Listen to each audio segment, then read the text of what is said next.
Hi, my name is Pete Hahn, and thank you for watching this tutorial video. Be sure to visit www.hahn-tech.com for the full library of video tutorials. I hope this video increases your knowledge and helps you become more efficient with this topic, whether for home or work. Please support this channel by sharing these videos with your friends and colleagues. Hi guys, welcome to today's video. In this video, I'll be using the ADX indicator, which actually is the DI plus and minus lines, plus the ADX, which is composed of those two lines. And we're going to be using that indicator in a watch list. I'll show you step by step how to open up a watch list gadget and go ahead and load the code into custom columns. We're going to be working with 3 different time frames. As you can see on the chart here, we've got a weekly, a daily, and an hourly chart. So I will be adding 3 separate columns to the watch list, one for each of those time frames. Now I've got this coded so that it will show by color and values within the columns what the state of the ADX and DI plus and minus lines are, and that should help you to identify things in the watch list without flipping through a lot of charts. And then I'll show you how to view the different time frames and see how the ADX and the DI plus and minus lines align themselves before significant moves or during a significant trend. This is a great time for the disclaimer, and that disclaimer is that this video is in no way an advertisement or recommendation to buy or sell any financial instrument. We are not trying to suggest any way that you can make money out of the markets. We're not trying to suggest any ways that are profitable using any of these tools. These tools are provided for your use, for your own research, and we'll provide this code at the end of the video. We'll provide a link in the video where you can go and get this code. We don't really try to show you how to make money in the markets. We try to build those tools to make the best use of the screen real estate and help traders do more with less. Okay? So the next thing I'll show you is how we go ahead and open up the watch list gadget, and then we're going to slowly build those columns in, and then I'll show you as we thumb through some charts how those ADX and DI lines line up on multiple time frames. Okay, and you can see on my chart over here on the left, the far left side, I'm going over here and I'm going to click on this little button here in the middle for the sidebar. I'm going to open up the sidebar, and it's going to change the screen layout just a little bit. You can see I've got a watch list gadget already there. You can open and close those watch list gadgets. You can access them. If you don't have a watch list gadget there, then you can simply go and switch gadget, and you can select from any one of these that you want to have as a gadget in that spot, and this is where you would select the watch list to put the watch list gadget in there if it doesn't already exist. I'm going to hit the X here so that we can go ahead and use the watch list I have. I'm going to use this menu, and I'm going to click on that menu. I'm going to detach gadget, because what I want to do is use that watch list and close the sidebar. So go ahead and detach that watch list, and I'm going to move this out of the way here, and then we'll go ahead and minimize that so we've got our screen real estate back to all charts. Now here's that watch list. Now if you click on the chart, you're going to see the watch list will disappear. So what I'm going to do is I'm going to use this push pin, and it says always on top. The little tooltip comment comes up, always on top. So I'm going to click on that, and that way I can click anywhere on the chart and the watch list does not disappear. Next I'm going to go ahead and link this. You can see my charts are all linked to number 9, lilac.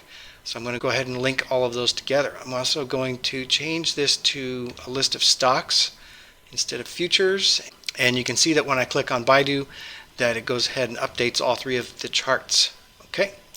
All right, so the next step is we're going to go ahead and add custom columns. You can see that these columns are here. You can resize them. You can move them around simply by clicking and dragging. But if you want to add a new one, you can simply right-click over any of these column names, and then you select Customize. And when you select Customize, now you've got a little box here that allows you to move items from the left side over to the right side. Everything that's on the right side is your current set of columns.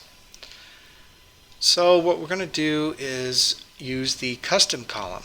This is going to allow us to put some custom code into the watch list column and have it display the way we want it. So you can see here, these are my available items, custom columns.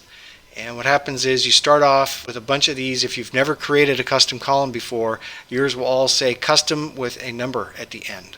And I think it's like custom 1 through custom 19. So I've already done a bunch of custom columns and renamed them. So that's why you see a lot of these here, custom columns with different names. Okay, and I'll just scroll through there so you can see I've got quite a variety. So what I'm going to do is I'm going to double click on custom 04. That moves it over to the right. I'm going to double click on custom 06 and custom 07. Now I'm not going to bother renaming these during this video, but I will show you where that name can be changed. First thing we're going to do, now that we've got our 3 custom columns in here, is we're going to go ahead and click on the script icon. And once we click that, we'll be able to change the name and change the aggregation period. Okay, so I'll double click on the script icon, and you can see this is where you would update that name. So go ahead and enter whatever name makes sense to you. This is going to be the first of our 3 columns, and I want it corresponding to the weekly time frame, so I'm going to adjust that right there. And just disregard the code that's already in there. That happens to be a custom column I created for one of the posts in the Q&A forum. Somebody asked about doing a scan for the ATR. So this is actually the code for the average true range trailing stop. And so what I did is I put it in here in a custom column so that I could do some stuff with it and show people on the Q&A forum. By the way, guys, if all you're doing is viewing our videos on YouTube, you're missing a ton of content. The Q&A forum, since we put that up in November, has just taken off like a rocket. And there's just so many posts. So many people are getting great advice and help. And I'm not just the only one participating here. You know, if you post a question, someone else may answer. Let's not get too sidetracked here. So let's go ahead and look at this. Now all we do is hit apply and OK. I'm not updating any code at the moment. All I want to do is show you guys how you can set up the name. You're going to change the name and you're going to change the aggregation period. So the second one, we'll go ahead and click the script icon. You would again change the name as required, and then the day, this one we don't have to change, right? It's already set to day, so we'll go ahead and hit OK. Now this one here, the third one, that one's going to be set to hourly. So again, you change the name right here, and then you set this to hourly. Now notice there's something different right next to this place where you change the aggregation period. This checkbox here determines whether you exclude or include extended hours in the data that is used. So we're going to uncheck this because our chart does not use extended data, so we want to make sure that everything matches. So go ahead and hit apply and OK. And then we would have all 3 custom columns set up there. And let me expand this. We can probably get rid of those, but I'm just going to shrink those back here, the net change, the last, and the percent change, just so we can see the data that's in here.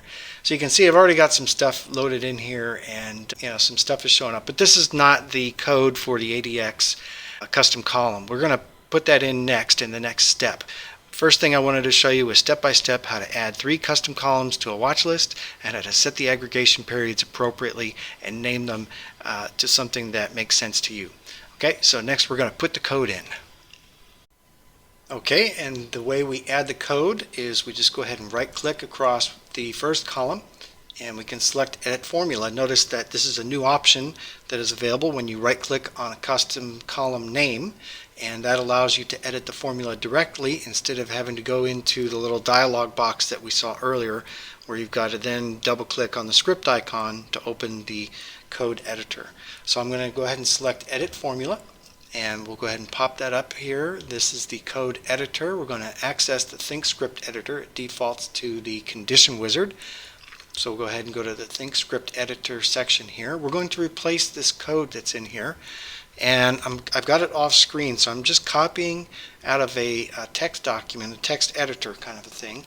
And then we'll go ahead and take this out and right click and select paste. And as long as we have no errors down here reported by the compiler, then we should be good to go. We'll go ahead and click apply and then click OK. And you can see immediately we've got some colors changing and some values populating in that custom column. we'll go ahead and do the next. We'll right click, select Edit Formula. We'll go ahead and move over to the ThinkScript editor, remove the code that exists, and then we're going to paste it in just as before. Now the aggregation period has already been set. All we have to do is click Apply and OK.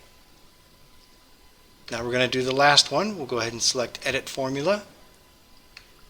Move over to the ThinkScript editor. We'll remove the code that's already there.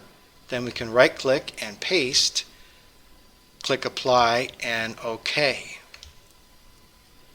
Now unfortunately, when you're in a watch list and you have an item selected, such as here you see Apple is selected, the problem is you really can't see the custom colors here. Thinkorswim changed that a while back, and unfortunately that's just the way it is. There might be a workaround if we...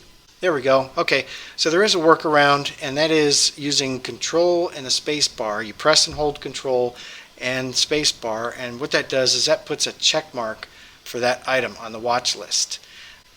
It's sort of a minor annoyance, but I think you'll be able to see as we work through here that you really don't need to go to that extent. You know, for instance, this one down here, HES, that one already has a check mark. You see the check mark right there, and if you select that item, nope, look at that. It still washes out.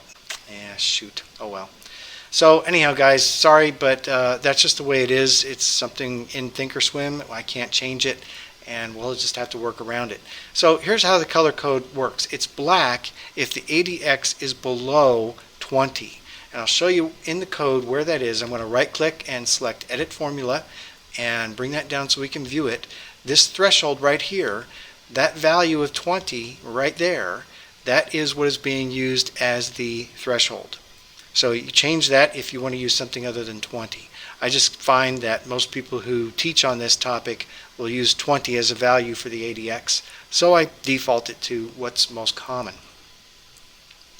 So you can see that any time that a cell is colored white, then what you have is the indication that the ADX is above 20. Now I'll leave it to you to read up on the ADX indicator. It tends to be used as a trend detector. The ADX, in other words, above a certain level will detect that an instrument is trending versus a choppy environment with no direction.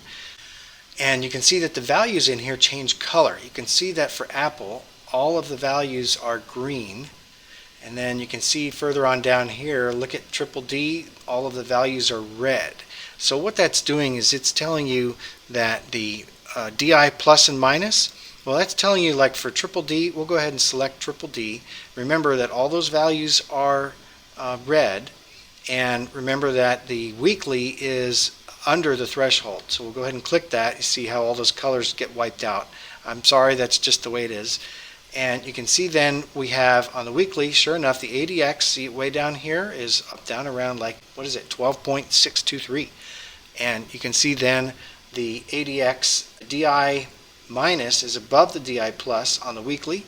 It is also that way on the daily and on the hourly. So that's why those values in triple D are red, because it's indicating that the DI minus is in the lead above. Okay, and when you see that all three are green, then you can tell, like on this one for Apple, not only is the ADX above 20 for all three, but also all of them have the DI plus on top. So we'll go back to Apple, and again I'll show you.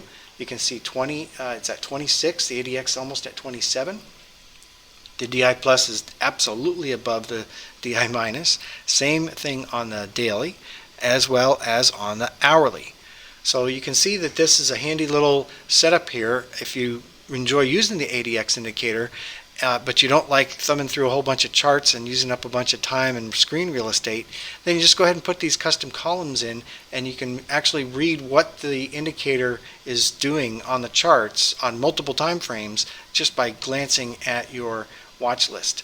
Now I want to show you really quickly here just one, and again this is, remember the disclaimer, I'm not trying to tell you how to make money or how to make trading decisions, but this is just one way that I saw might potentially help you make a trading decision.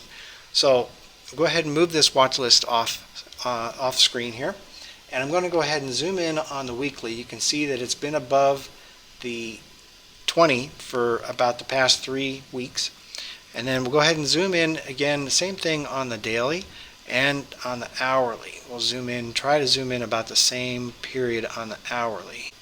Okay, so now you can see that for the hourly time frame over here on the far right, the ADX has been above 20 on both of the higher time frames, weekly and the daily, and the DI minus has been above the DI minus. So now what you've got is on the hourly, you might be able to say, all right, every time we've got a little dip here that occurs and a little cross, then that might be an opportunity because that's when the trend starts to change direction. But it also might be merely a pullback within a trend. So get the idea? So again, I'm trying to use some neutral terms here and not try to guide you into some methodology or suggest that there's any way to make money with this or make trading decisions. But this is how you would use the watch list to identify conditions that you find favorable. What I've displayed here might be something completely opposite to what you use, but the watch list should be able to help you in the same way. Okay guys, that's all I've got to show you. It's going to be a short video and that's all we've got. Here's the link. We're going to provide the link now where you can go to our website and you'll be able to actually copy and paste the code. We're not going to supply a study file that you would need to import because there's no need to import something into a watch list. It's just a simple copy and paste. So that link here is printed at the top of the screen and you just go ahead and type that into your web browser. It'll take you right to our website and it'll take you to that page where this video is also posted, and within the description of that video we'll have a little box with the code that you can copy and paste the code into your custom watch lists. So guys, I hope this was helpful and I hope this gives you some ideas on how to do new and different things with your Thinkorswim platform to be more efficient, more effective, make the best use of your screen real estate, and not spend so much time staring at charts. Okay? Guys, thank you very much for watching. Appreciate your support. Thank you. Thank you for watching this tutorial video. Be sure to visit www.hahn-tech.com for the full library of tutorials. I hope this video increases your knowledge and helps you become more efficient with this topic, whether for home or work. Please support this channel by sharing these videos with your friends and colleagues. Thanks and take care.